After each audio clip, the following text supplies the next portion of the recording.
And there you are, Hidden Nation. So good to see you. Welcome into the studio. You got Josh Cary here. It's your hidden entrepreneur. Hidden Nation, we have a very important discussion and conversation today. You're going to see I'm joined by our guest, Martin Terrell, who has since recently written and published his third book out now. It's called Unseen Scars.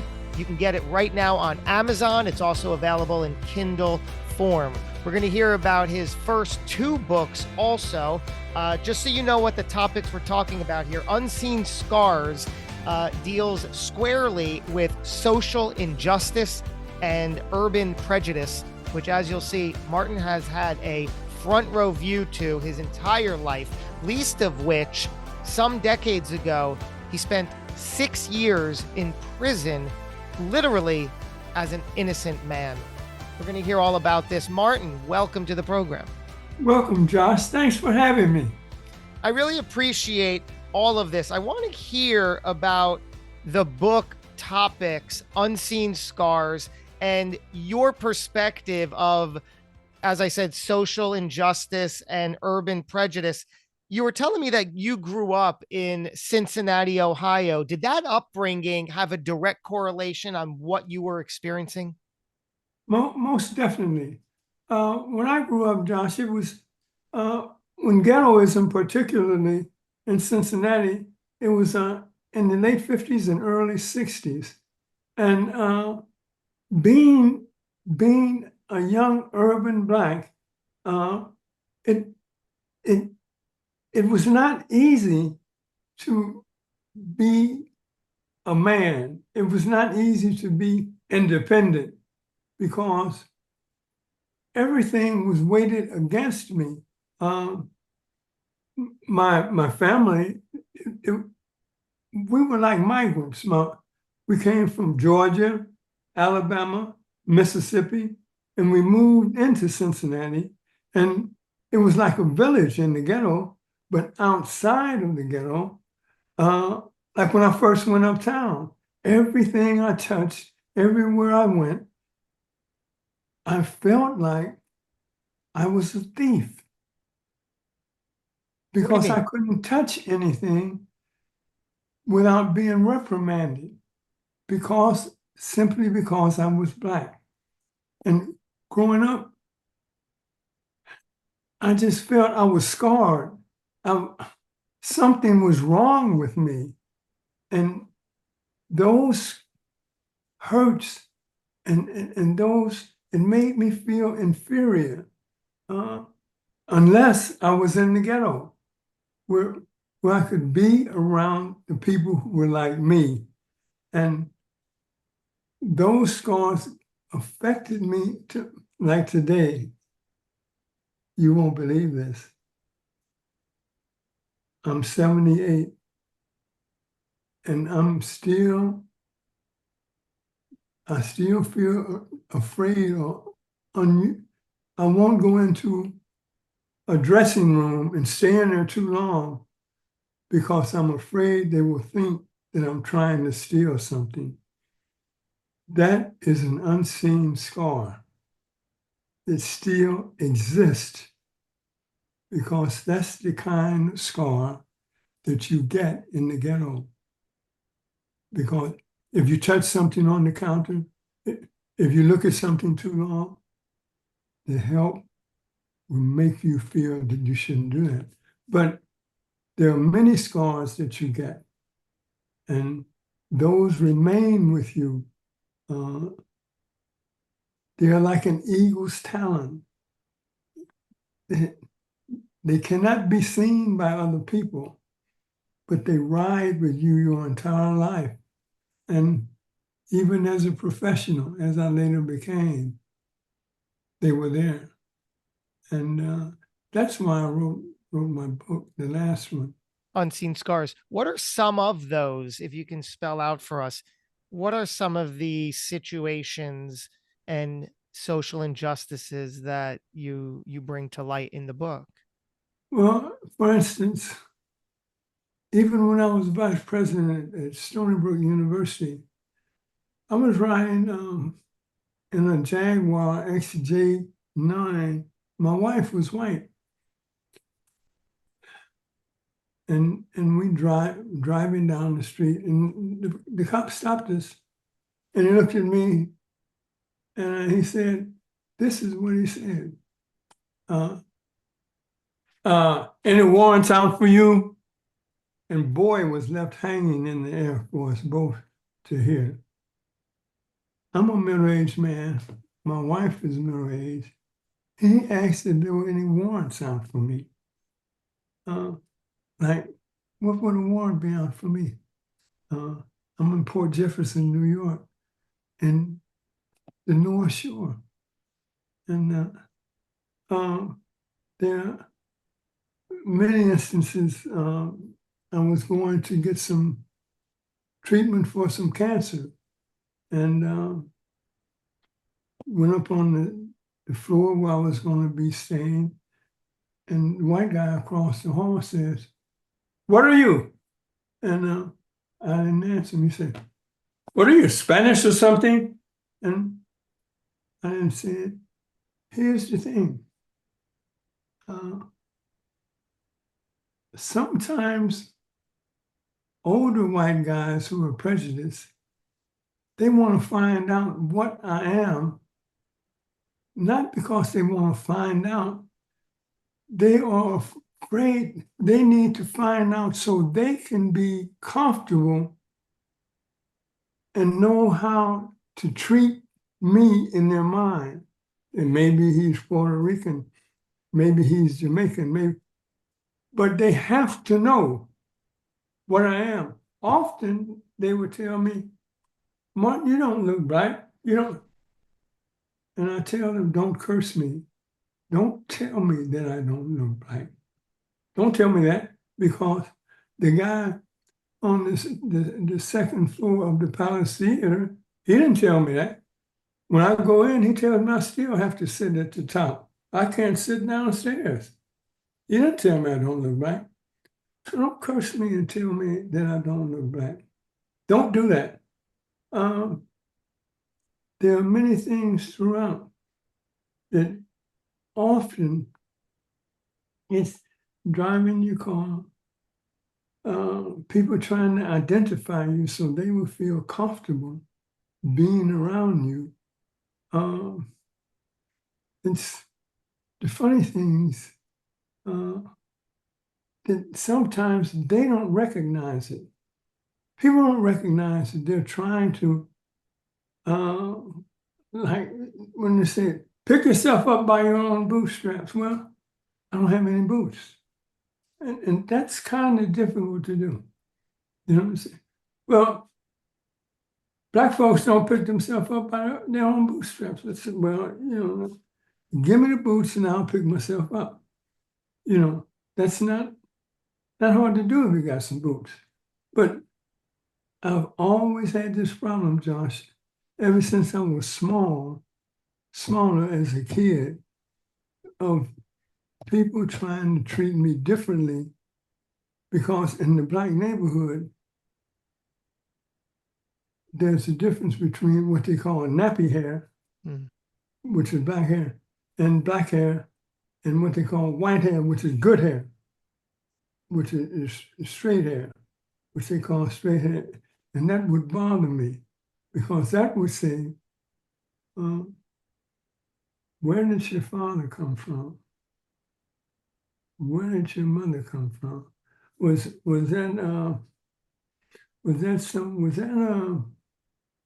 woodshed? Are you a woodshed baby? Then you want to bust them in the nose.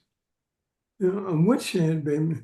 See, growing up, I had a real difficulty because my mother, she told me she came from Georgia. She never took me back to Georgia. I never met her parents.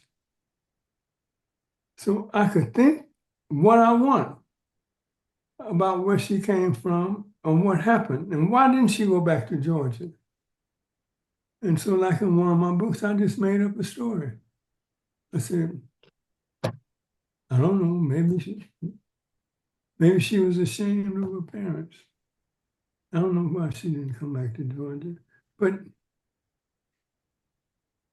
as a young Black in Cincinnati, it was difficult not to feel less than.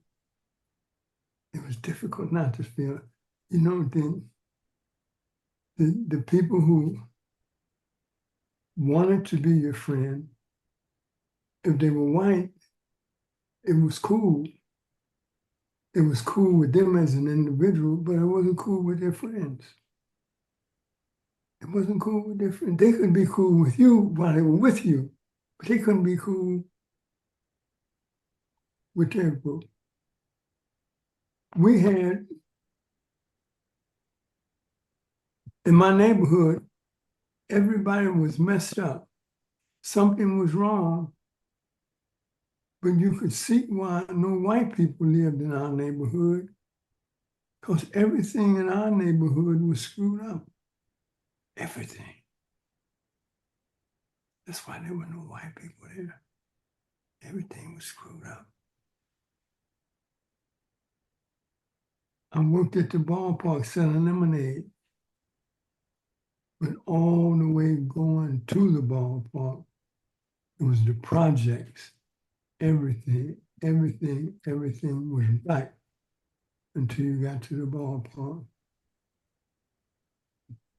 And then in my neighborhood, the white guys would come looking for,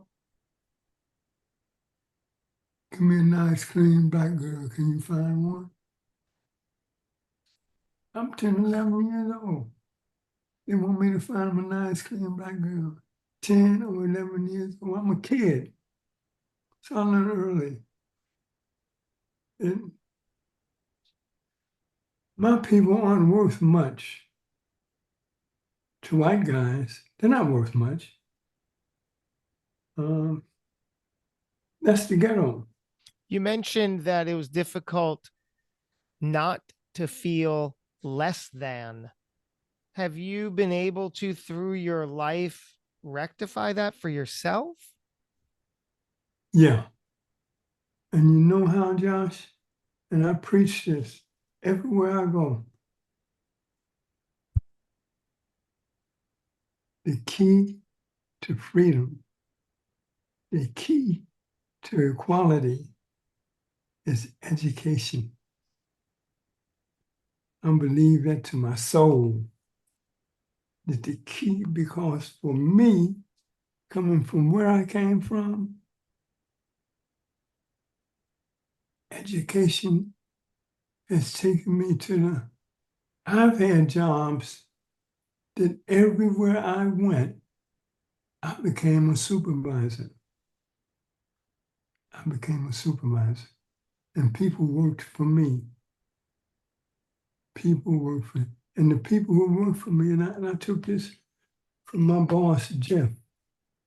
I said, my job is to make you so good that people want to steal you from me. If I'm a vice president or if I'm the head of this department, I want the headhunters to come around to you saying, I want you to do this. That's the kind of person, if you work for me, that's the kind of person that you're going to be. So if you got education,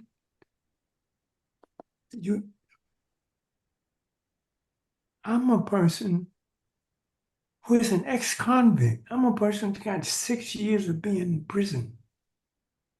But when I come out, I have a master's of science. That means I did a thesis. I have a master's of science in journalism. I can write. Everybody needs somebody who can write. But I respect what other people can do. They've done it for me. So Let's talk about that. Oh, go ahead, Martin. so I do it for others. People did it for me. I can do it for others. let's talk about that stage of your life when you were in prison. It was 6 years, and apparently you were found innocent after that as well. Um, can you give us that story? Josh, when I was in prison, when I wasn't studying, uh, I felt that I was in prison, but I had begun to write my cell, and I wasn't going to let prison stop that course that I was on. And this was a time when the Black movement was really strong. So I wrote a proposal for a group of guys who were from Cleveland, and they were really into Black history and the Black movement, and they wanted to do something, but they couldn't get it off the ground. I said, okay. I said, let's get this Black history group together. I'll write something to the Department of Corrections because the JCs, they had something going on. I said, and see, can we get something going on? They approved it. The Department of Corrections approved the Black History and Culture Group. Okay.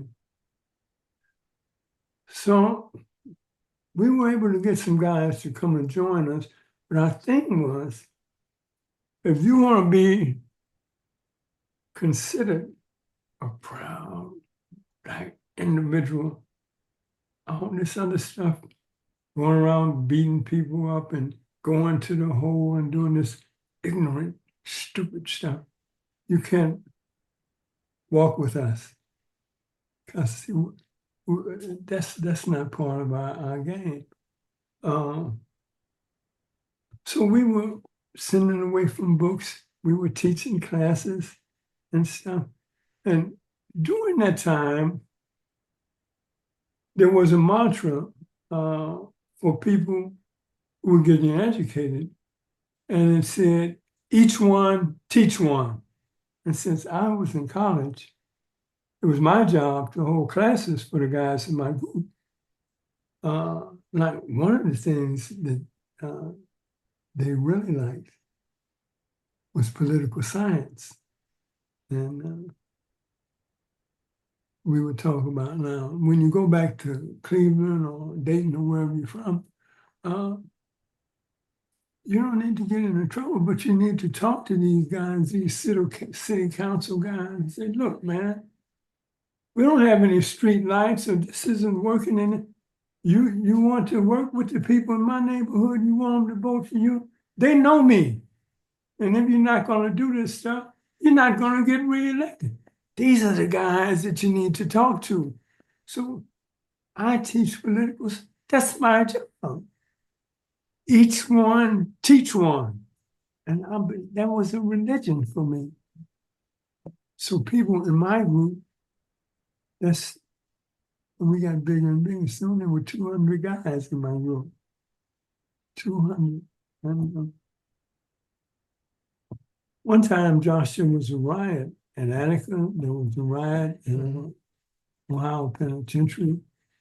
And guys, you know how some guys are, yeah, man, that's what we ought to do. And so, and you make alliances with guys. Like there was a white group, some bikers, and they were selling all the reefer in the compound. So you make alliances with certain people. And so I went to the head of that group. I said, look, man, these guys are talking about rioting. I said, now, if they riot, all your business is going to go to hell. If they riot, see, at that time we were going out once a month to Central State University, to Ohio State, to Ohio to talk to the kids about, okay, you've heard about what happens when people go to prison. We're an example. You don't want to come. And this is what you can do to stay out. And we're doing that at universities. And so I told him, I said, look, man, you can keep selling your drugs, but now they have a riot. We want to keep going out to the colleges, not if they have a riot. I said, you take your guys who are doing what they're doing in the shops. Many of them are foremen. Many of my guys work here, work there. Here's what we're going to do. We're going to have a work slowdown, not a riot, a work slowdown. And what that's going to do, that's going to have, and so that's what we did. We didn't have a riot. We had a work slowdown. And that prevented a riot. And we still got what we wanted. So you've been able to be influential throughout your entire life. Take us through the phases post prison when you got out, because you spent a good deal of time in colleges and universities in very influential positions. Uh, what I told you about, when I got out, I just went to school like everybody else. And just went to school and did what I was supposed to do. But then you worked in you worked for the departments, right? Yeah. Yeah. While I was in school, I worked at the Black Studies school. This is where I forgot this. I wrote a chapter in a journalism textbook while I was in school. Because I worked at the Black Studies Department as a graduate student. And in school, we had a theory called social, political, and economic context of public relations. What that meant is that every public relations problem had those you had a social, political, and economic context of every public relations problem. So my professor said, since you're working over there, I want you to study what's going on over there. They don't seem to be doing what a Black Studies program should be doing. And they weren't. They were out of touch with their publics. And I was able to see that. And they weren't, their little newspaper had lost touch with their publics. So as a student, I was able to see something that was going on. I've been very fortunate to be in spots where I was able to see things. And, you would think that being locked up would take things from you, but being locked up gave things to me. Imagine that. Isn't that weird? That's weird. Being locked up gave things to you. Does that imply, Martin, that everything happens for a reason? Exactly. And I would not have imagined that. I would never have imagined that. Or I would never tell anyone that. Yeah. Because many Black guys I met in prison, they were there. There were other guys who were there, and they were not guilty. But they weren't doing what I was doing. They were bitter. And they seemed to have good reason to be bitter. But Josh, you can't work your way out if you're bitter. You can't. What do you have to do then? you have to look at it and say whether it's fair or unfair. That has nothing to do with my being able to get out of it. How I got in it may not be. See, how you get in it, it's how you get out of it. That's up to you. That's what counts. See, being bitter, you're looking at, that's how I got in it. There's so and so, there's son of a, he put me in, yeah. But who gets you out? That's what I found out. It's who gets me out. That's what makes the difference. Let's spend a moment talking about the book Unseen Scars, available right now on Amazon in paperback or Kindle form, whichever is your preference. Martin, wrap it up for us. Tell us what the reader is going to experience through the book. Josh, I'm more. I'm surprised by the book, by how people have taken to it. But after looking at it and seeing their response, and I've gone to many groups and watched them, the way it is now, when people tell me, I said, just take it and open any page and you'll find something. And that's the way it is, because it's not just talking about being Black, it's talking about being human. It's talking about experiences that anyone can have, and it's talking about things that you haven't thought about. That's the thing. There are things in here that happen, and you say, I haven't thought about that. I'm in a interracial group where we talk about things like that, and the leader of the group was a white woman. I gave this to her, and she started thumbing through it, and she didn't stop to start the group until she was finished, and she said, Martin, every white person needs to read this. And then we started the group. Why do you think she said that? What was she really saying? I think what she was saying is that there are things in here that happen to poor and Black folks that most white people don't even realize happen to them. I think that's what she was saying. Martin Terrell, I wish we can talk more and more and more. I really wish we could do this again. Hope to welcome you back anytime. You are a wealth of good, to put it mildly. Thank you for joining the program. Thank you, Josh. It's been a pleasure. Likewise. And thank you, Hidden Nation. Again, the book is Unseen Scars. Go check it out on Amazon right now. I'm pretty sure you'll enjoy it. If you gained anything from this conversation, let me know, let Martin know, and we'll be having conversations like this again in the near future. So keep an eye out for that. Thank you for investing your time, for spending your time. Hopefully you got a little something out that you can now take action on. Put your good work forward, get out there, be seen, be visible.